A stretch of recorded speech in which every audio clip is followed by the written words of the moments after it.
The NFL draft is in the books. Take a shot every time you've heard that over the last 24 hours. But now we're going to look at some UDFA signings the Browns have made so far. Let me preface with this is a very fluid type of thing. Names get added, names get dropped. You see invites to rookie minicamp. So there may be a name or two that pops up in the future that's not on today's show, but just roll with the punches. Now, before we get into all the UDFA signings, reminder, go ahead and subscribe for daily and free off-season videos. A lot of other people are going to take their foot off the gas now that the draft is over and just come back in August, but not us. We're going to continue pumping out content for you all summer long, all spring long. So go ahead, hit that sub button down below. Help us reach 35,000 subscribers.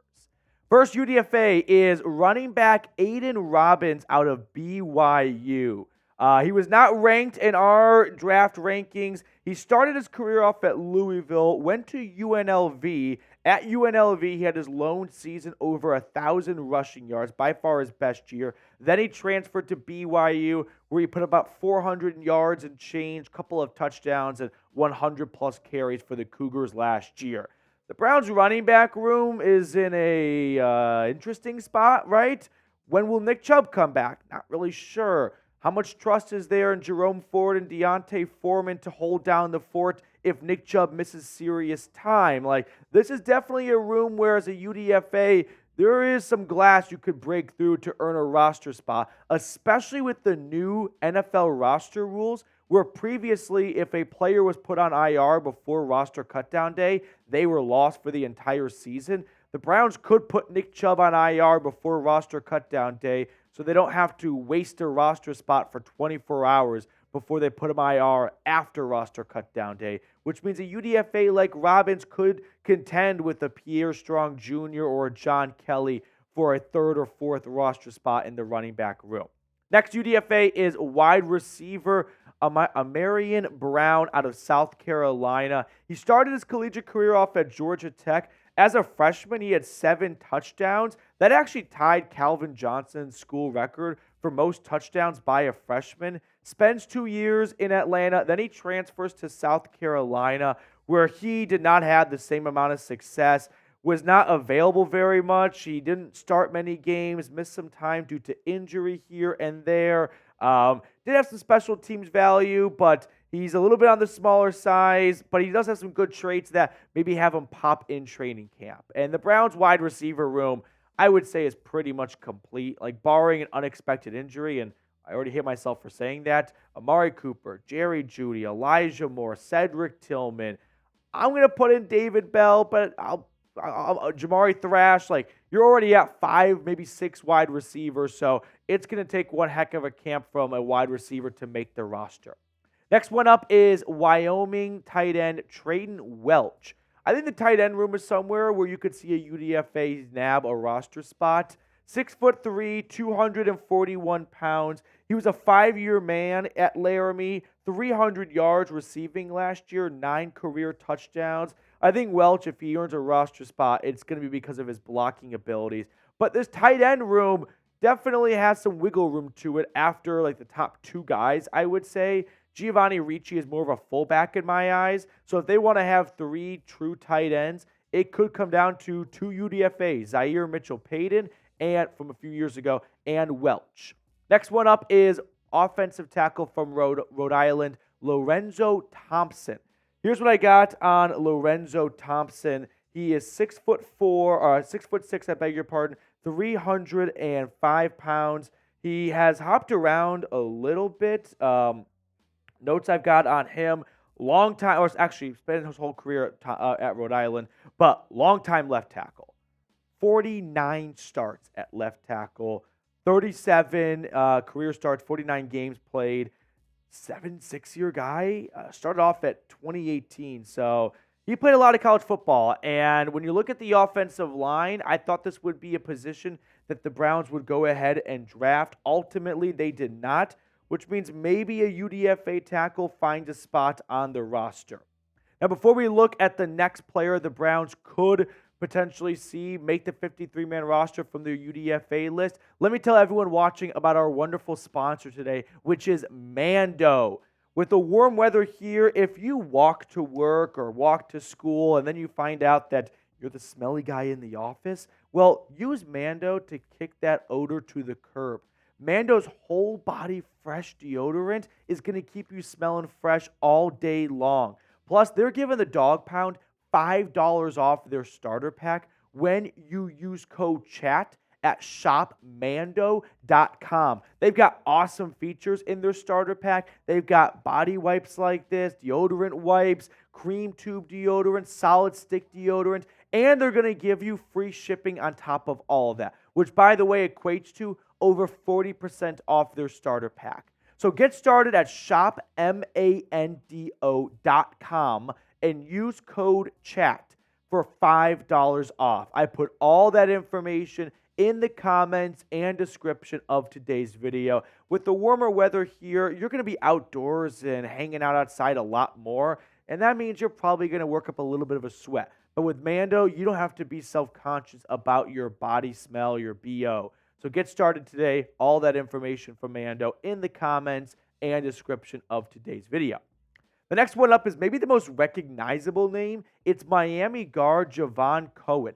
So Cohen started his career off at Alabama. He started 2 years for the Crimson Tide at left guard, ends up transferring to Miami. Not really sure what all happened for him to want to leave Nick Saban at Alabama, but he's massive, like 6'4", 324 pounds. There are some concerns about his maybe weight and ability to make sure he's always in tip-top shape. But Dane Brugler from The Athletic said Cohen is a physical square-cut blocker who can lock up targets when he stays centered, but he has trouble combating quick defenders on his edges. He projects as a backup with potential to be more. So I like the upside on this UDFA signing. The Browns did already draft a guard, Zak Zinter, in round 3, but still, I think for Cohen to even fall out of the draft in general and to have the Browns get him as a UDFA feels like a pretty big win. So if there's a UDFA to bet on to make the 53-man roster, I think this would be towards the top of the list. Moving on to another offensive lineman, it is North Dakota State Jalen Sundell. 6'5", 301 pounds. Here are the notes I've got on Sundell. Started his career off at North Dakota State. Played a little bit of center to begin. Last year, he had 15 starts, all coming at left tackle. He was a first-team all-conference player, first-team All-American, actually. He was invited to the East-West Shrine Bowl. He's got impressive agility and athletic tools, but maybe not the best anchoring abilities going up against the massive NFL defensive linemen. Now, let me ask you this question. Will a UDFA make the 53-man roster? We've got recent examples in DeAnthony Bell and Ronnie Hickman, so it's not unimaginable. It's definitely an uphill battle, but let me know, yes or no, in the comment section. Shoot your shot down below.